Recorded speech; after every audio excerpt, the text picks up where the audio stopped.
What's up mga idol? Mayroon na naman po tayong gagawin ngayong umaga. Mayroon po tayo ditong gagawin na Vivo Y11. Ang issue po raw dito ay ayaw mag-charge at mayroon daw lang lumalabas na sulat sa kanyang screen. At ang gagawin natin, check natin kung ano ba ang pwedeng gawin natin para maging normal at magamit niya. Let's go! Tingnan muna natin mga lods kung ang problema ba talaga nito.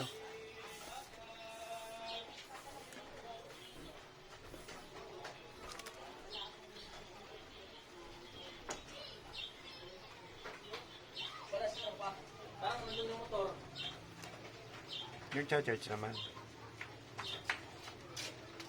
Ayan. Ang kanyang problema. Phone temperature too low. Charging stop.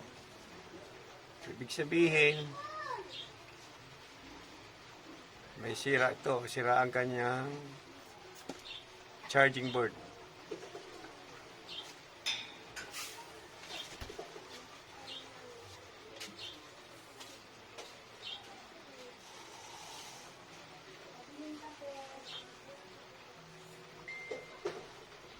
Ngayon nga mga lods, ayaw.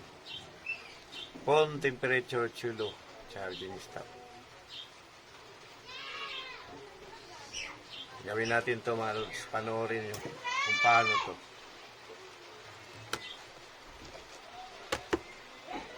Una-una, bago tayo magbukas, tanggalin po natin tong SIM holder. Yan. Kasi masisira yan pag tinanggal mo na nakakabit pa yung SIM holder. At buksan natin ito. Ito lang, simple magbukas.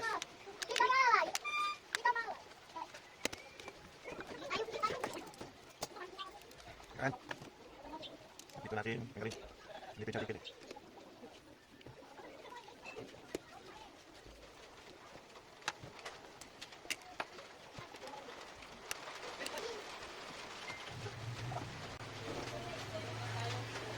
Ito po yung problema yan. Kasi palitan natin. Ito may galing ako sa Shopee, bago ito.